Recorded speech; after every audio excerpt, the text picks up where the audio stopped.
श्रीमद् भगवद गीता का 18वां अध्याय मोक्ष संन्यास योग। यह सबसे बड़ा और अंतिम अध्याय है। इसमें संन्यास और त्याग के प्रकार, कर्मों के प्रकार और धर्म की परिभाषा दी गई है। अंत में भगवान श्री कृष्ण अर्जुन से कहते हैं कि तू मेरा भक्त बन, मेरा स्मरण कर और मेरा शरणागत हो, तुझे मोक्ष मिलेगा। पहला श्लोक। अर्जुन बोले, हे महाबाहो, हे अंतर्यामी, हे वासुदेव, मैं संन्यास और त्याग के तत्व को पृथक पृथक जानना चाहता हूं। दूसरा श्लोक। श्री भगवान बोले, कितने ही पंडित जन तो काम्य कर्मों के त्याग को संन्यास समझते हैं तथा दूसरे विचार कुशल पुरुष सब कर्मों के फल के त्याग को त्याग कहते हैं। तीसरा श्लोक। कई एक विद्वान ऐसा कहते हैं कि कर्म मात्र दोष युक्त हैं, इसलिए त्यागने के योग्य हैं, और दूसरे विद्वान यह कहते हैं कि यज्ञ, दान और तपरूप कर्म त्यागने योग्य नहीं हैं। चौथा श्लोक। हे पुरुष श्रेष्ठ अर्जुन, संन्यास और त्याग, इन दोनों में से पहले त्याग के विषय में मेरा निश्चय सुन, क्योंकि त्याग सात्विक, रजस और तमस भेद से 3 प्रकार का कहा गया है। पांचवां श्लोक। यज्ञ, दान और तपरूप कर्म त्याग करने के योग्य नहीं हैं, बल्कि वह तो अवश्य कर्तव्य हैं, क्योंकि यज्ञ, दान और तप, ये तीनों ही कर्म बुद्धिमान पुरुषों को पवित्र करने वाले हैं। छठा श्लोक। इसलिए हे पार्थ, इन यज्ञ, दान और तपरूप कर्मों को तथा और भी संपूर्ण कर्तव्य कर्मों को आसक्ति और फलों का त्याग करके अवश्य करना चाहिए। यह मेरा निश्चय किया हुआ उत्तम मत है। सातवां श्लोक। निषिद्ध और काम्य कर्मों का तो स्वरूप से त्याग करना उचित ही है, परंतु नियत कर्म का स्वरूप से त्याग उचित नहीं है, इसलिए मोह के कारण उसका त्याग कर देना तामस त्याग कहा गया है। आठवां श्लोक। जो कुछ कर्म है वह सब दुख रूप ही है, ऐसा समझकर यदि कोई शारीरिक क्लेश के भय से कर्तव्य कर्मों का त्याग कर दे तो वह ऐसा राजस त्याग करके त्याग के फल को किसी प्रकार भी नहीं पाता। नवां श्लोक। हे अर्जुन, जो शास्त्र विहित कर्म करना कर्तव्य है, इसी भाव से आसक्ति और फल का त्याग करके किया जाता है, वही सात्विक त्याग माना गया है। 10वां श्लोक। जो मनुष्य अकुशल कर्म से तो द्वेष नहीं करता और कुशल कर्म में आसक्त नहीं होता, वह शुद्ध सत्वगुण से युक्त पुरुष, संशय रहित, बुद्धिमान और सच्चा त्यागी है। 11वां श्लोक। क्योंकि शरीरधारी किसी भी मनुष्य के द्वारा संपूर्णता से सब कर्मों का त्याग किया जाना शक्य नहीं है, इसलिए जो कर्मफल का त्यागी है वही त्यागी है, यही कहा जाता है। 12वां श्लोक। कर्म फल का त्याग न करने वाले मनुष्यों के कर्मों का तो अच्छा, बुरा और मिला हुआ, ऐसे 3 प्रकार का फल मरने के पश्चात अवश्य होता है, किंतु कर्म फल का त्याग कर देने वाले मनुष्यों के कर्मों का फल किसी काल में भी नहीं होता। 13वां श्लोक।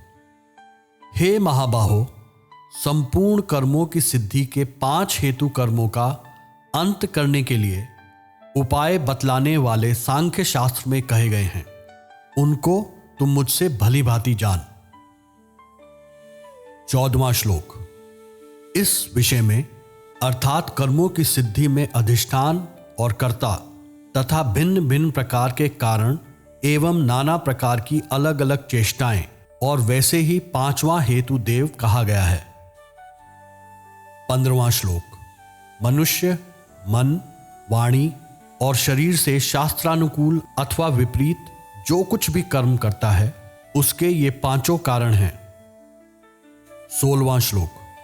परंतु ऐसा होने पर भी जो मनुष्य अशुद्ध बुद्धि होने के कारण उस विषय में यानी कर्मों के होने में केवल शुद्ध स्वरूप आत्मा को कर्ता समझता है, वह मलिन बुद्धि वाला अज्ञानी यथार्थ नहीं समझता। 17वां श्लोक। जिस पुरुष के अंतःकरण में मैं करता हूं ऐसा भाव नहीं है तथा जिसकी बुद्धि सांसारिक पदार्थों में और कर्मों में विलयमान नहीं होती, वह पुरुष इन सब लोकों को मारकर भी वास्तव में न तो मरता है और न पाप से बंधता है। 18वां श्लोक। ज्ञाता, ज्ञान और ज्ञेय यह 3 प्रकार की कर्म प्रेरणा है और कर्ता, कारण तथा क्रिया यह 3 प्रकार का कर्म संग्रह है। 19वां श्लोक। गुणों की संख्या करने वाले शास्त्र में ज्ञान और कर्म तथा कर्ता गुणों के भेद से 3 प्रकार के ही कहे गए हैं, उनको भी तुम मुझसे भली भांति सुन। 20वां श्लोक। जिस ज्ञान से मनुष्य पृथक पृथक सब भूतों में एक अविनाशी परमात्म भाव को विभाग रहित संभाव से स्थित देखता है, उस ज्ञान को तो तू सात्विक जान। 21वां श्लोक। किंतु जो ज्ञान अर्थात जिस ज्ञान के द्वारा मनुष्य संपूर्ण भूतों में भिन्न भिन्न प्रकार के नाना भावों को अलग अलग जानता है, उस ज्ञान को तू राजस जान। 22वां श्लोक। परंतु जो ज्ञान एक कार्य रूप शरीर में ही संपूर्ण के सदृश आसक्त है तथा उसे बिना युक्ति वाला, तात्विक अर्थ से रहित और तुच्छ है, वह तामस कहा गया है। 23वां श्लोक। जो कर्म शास्त्र विधि से नियत किया हुआ और कर्तापन के अभिमान से रहित हो तथा फल न चाहने वाला पुरुष द्वारा बिना राग द्वेष के किया गया हो, वह सात्विक कहा जाता है। 24वां श्लोक। परंतु जो कर्म बहुत परिश्रम से युक्त होता है तथा भोगों को चाहने वाले पुरुष द्वारा या अहंकार युक्त पुरुष द्वारा किया जाता है, वह कर्म राजस कहा गया है। 25वां श्लोक। जो कर्म परिणाम, हानि, हिंसा और सामर्थ्य को न विचार कर केवल अज्ञान से आरंभ किया जाता है, वह तामस कहा जाता है। 26वां श्लोक। जो कर्ता संग्रहित, अहंकार के वचन न बोलने वाला, धैर्य और उत्साह से युक्त तथा कार्य के सिद्ध होने और न होने में हर्ष शोकादि विकारों से रहित है, वह सात्विक कहा जाता है। 27वां श्लोक। जो कर्ता आसक्ति से युक्त, कर्मों के फल को चाहने वाला और लोभी है तथा दूसरों को कष्ट देने के स्वभाव वाला, अशुद्धाचारी और हर्ष शोक से लिप्त है, वह राजस कहा गया है। 28वां श्लोक।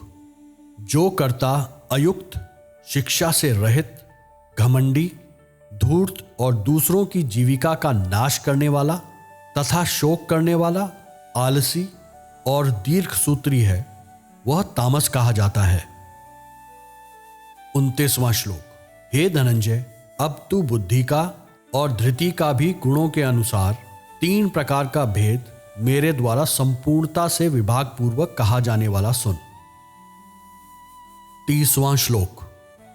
हे पार्थ, जो बुद्धि प्रवृत्ति मार्ग और निवृत्ति मार्ग को, कर्तव्य और अकर्तव्य को, भय और अभय को तथा बंधन और मोक्ष को यथार्थ जानती है, वह बुद्धि सात्विकी है।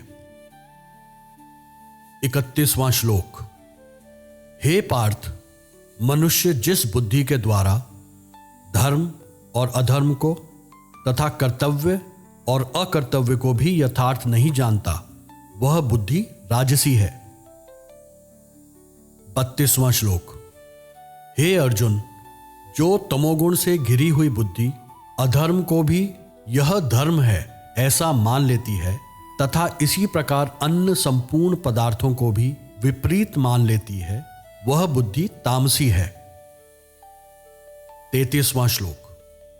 हे पार्थ, जिस अव्यभिचारिणी धारण शक्ति से मनुष्य ध्यान योग के द्वारा मन, प्राण और इंद्रियों की क्रियाओं को धारण करता है, वह धृति सात्विकी है। 34वां श्लोक। हे प्रथापुत्र, फल की इच्छा वाला मनुष्य जिस धारण शक्ति के द्वारा अत्यंत आसक्ति से धर्म, अर्थ और कर्मों को धारण करता है, वह धारण शक्ति राजसी है। 35वां श्लोक। हे पार्थ, दुष्ट बुद्धि वाला मनुष्य जिस धारण शक्ति के द्वारा निद्रा, भय, चिंता और दुख को तथा उन्मत्तता को भी नहीं छोड़ता अर्थात धारण किए रहता है, वह धारण शक्ति तामसी है। 36 और 37वां श्लोक। हे भरत श्रेष्ठ, अब 3 प्रकार के सुख को भी तुम मुझसे सुन। जिस सुख में साधक मनुष्य भजन, ध्यान और सेवादि के अभ्यास से रमण करता है और जिससे दुखों के अंत को प्राप्त हो जाता है, जो ऐसा सुख है वह आरंभ काल में यद्यपि विष के तुल्य प्रतीत होता है, परंतु परिणाम में अमृत के तुल्य है। इसलिए वह परमात्म विषयक बुद्धि के प्रसाद से उत्पन्न होने वाला सुख सात्विक कहा गया है। 38वां श्लोक। जो सुख विषय और इंद्रियों के संयोग से होता है, वह पहले भोग काल में अमृत के तुल्य प्रतीत होने पर भी परिणाम में विष के तुल्य है, इसलिए वह सुख राजस कहा गया है। 39वां श्लोक। जो सुख भोग काल में तथा परिणाम में भी आत्मा को मोहित करने वाला है, वह निद्रा, आलस्य और प्रमाद से उत्पन्न सुख तामस कहा गया है। 40वां श्लोक। पृथ्वी में या आकाश में अथवा देवताओं में तथा इनके सिवा और कहीं भी ऐसा कोई भी सत्व नहीं है जो प्रकृति से उत्पन्न इन तीनों गुणों से रहित हो। 41वां श्लोक। हे परंतप, ब्राह्मण, क्षत्रिय और वैश्यों के तथा शूद्रों के कर्म स्वभाव से उत्पन्न गुणों के द्वारा विभक्त किए गए हैं। 42वां श्लोक। अंतःकरण का निग्रह करना, इंद्रियों का दमन करना, धर्म पालन के लिए कष्ट सहना, बाहर भीतर से शुद्ध रहना, दूसरों के अपराधों को क्षमा करना, मन, इंद्रिय और शरीर को सरल रखना, वेद, शास्त्र, ईश्वर और परलोक आदि में श्रद्धा रखना, वेद शास्त्रों का अध्ययन अध्यापन करना और परमात्मा के तत्व का अनुभव करना, ये सब के सभी ब्राह्मण के स्वाभाविक कर्म हैं। 43वां श्लोक। शूरवीरता, तेज, धैर्य, चतुरता और युद्ध में न भागना, दान देना और स्वामी भाव, ये सब के सभी क्षत्रिय के स्वाभाविक कर्म हैं। 44वां श्लोक। खेती, गौपालन और क्रय विक्रय रूप सत्य व्यवहार, ये वैश्य के स्वाभाविक कर्म हैं तथा सब वर्णों की सेवा करना शूद्र का भी स्वाभाविक कर्म है। 45वां श्लोक। अपने अपने स्वाभाविक कर्मों में तत्परता से लगा हुआ मनुष्य भगवत प्राप्ति रूप परम सिद्धि को प्राप्त हो जाता है। अपने स्वाभाविक कर्म में लगा हुआ मनुष्य जिस प्रकार से कर्म करके परम सिद्धि को प्राप्त होता है, उस विधि को तू सुन। 46वां श्लोक। जिस परमेश्वर से संपूर्ण प्राणियों की उत्पत्ति हुई है और जिससे यह समस्त जगत व्याप्त है, उस परमेश्वर की अपने स्वाभाविक कर्मों द्वारा पूजा करके मनुष्य परम सिद्धि को प्राप्त हो जाता है। 47वां श्लोक। अच्छी प्रकार से आचरण किए हुए दूसरे के धर्म से गुण रहित भी अपना धर्म श्रेष्ठ है, क्योंकि स्वभाव से नियत किए हुए स्वधर्म रूप कर्म को करता हुआ मनुष्य पाप को नहीं प्राप्त होता। 48वां श्लोक। अतएव हे कुंती पुत्र, दोष युक्त होने पर भी सहज कर्म को नहीं त्यागना चाहिए, क्योंकि धुएं से अग्नि की भांति सभी कर्म किसी न किसी दोष से आवृत्त हैं। 49वां श्लोक। सर्वत्र आसक्ति रहित बुद्धि वाला, स्पृहा रहित और जीते हुए अंतःकरण वाला पुरुष सांख्य योग के द्वारा उस परम नैष्य कर्म सिद्धि को प्राप्त होता है। 50वां श्लोक। जो कि ज्ञान योग की परानिष्ठा है, उस नैष्कर्म सिद्धि को जिस प्रकार से प्राप्त होकर मनुष्य ब्रह्म को प्राप्त होता है, उस प्रकार को हे कुंती पुत्र तू संक्षेप में ही मुझसे समझ। 51, 52 और 53वां श्लोक। विशुद्ध बुद्धि से युक्त तथा हल्का, सात्विक और नियमित भोजन करने वाला, शब्दादि विषयों का त्याग करके एकांत और शुद्ध देश का सेवन करने वाला, सात्विक धारण शक्ति के द्वारा अंतःकरण और इंद्रियों का संयम करके मन, वाणी और शरीर को वश में करने वाला, राग द्वेष को सर्वदा नष्ट करके भली भांति दृढ़ वैराग्य का आश्रय लेने वाला तथा अहंकार, बल, घमंड, काम, क्रोध और परिग्रह का त्याग करके निरंतर ध्यान योग के परायण रहने वाला, ममता रहित और शांति युक्त पुरुष सच्चिदानंद ब्रह्म में अभिन्न भाव से स्थित होने का पात्र होता है। 54वां श्लोक। फिर वह सच्चिदानंद घन ब्रह्म में एक ही भाव से स्थित प्रसन्न मन वाला योगी न तो किसी के लिए शोक करता है और न किसी की आकांक्षा ही करता है। ऐसा समस्त प्राणियों में संभाव वाला योगी मेरी पराभक्ति को प्राप्त हो जाता है। 55वां श्लोक। उस पर भक्ति के द्वारा वह मुझ परमात्मा को मैं जो हूं और जितना हूं ठीक वैसा का वैसा तत्व से जान लेता है तथा उस भक्ति से मुझ को तत्व से जानकर तत्काल ही मुझ में प्रविष्ट हो जाता है। 56वां श्लोक। मेरे परायण हुआ कर्मयोगी तो संपूर्ण कर्मों को सदा करता हुआ भी मेरी कृपा से सनातन अविनाशी परम पद को प्राप्त हो जाता है। 57वां श्लोक। सब कर्मों को मन से मुझ में अर्पण करके तथा समबुद्धि रूप योग को अवलंबन करके मेरे परायण और निरंतर मुझ में चित्त वाला हो। 58वां श्लोक।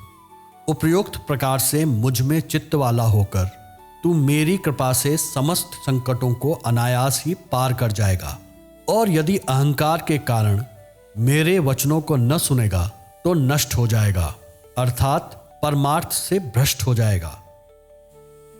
59वां श्लोक।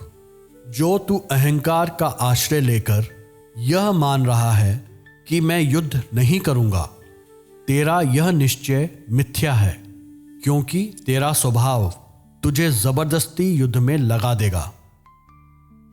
60वां श्लोक।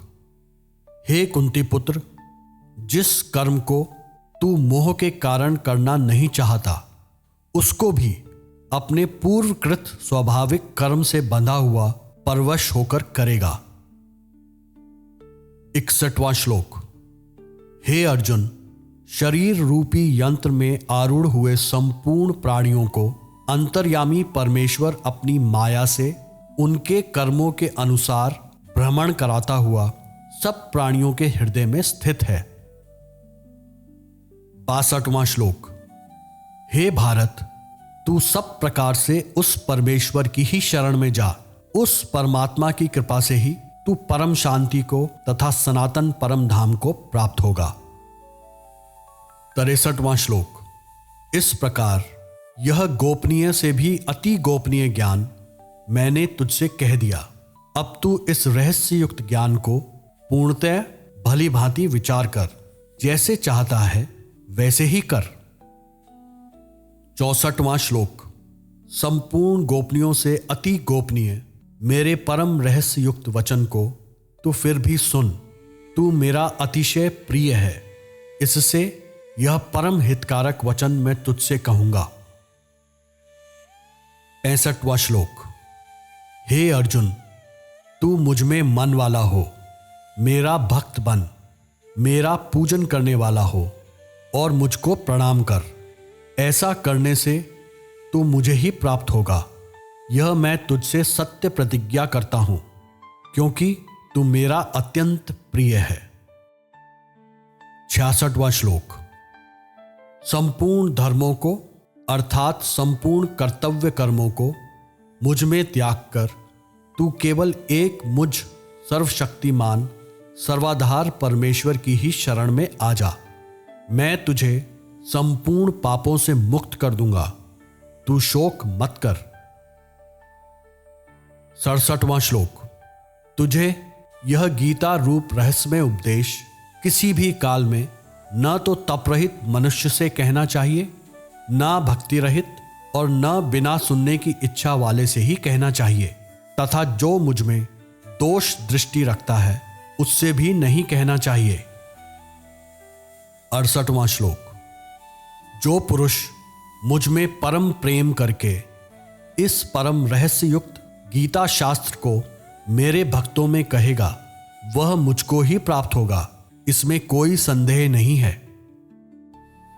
69वां श्लोक।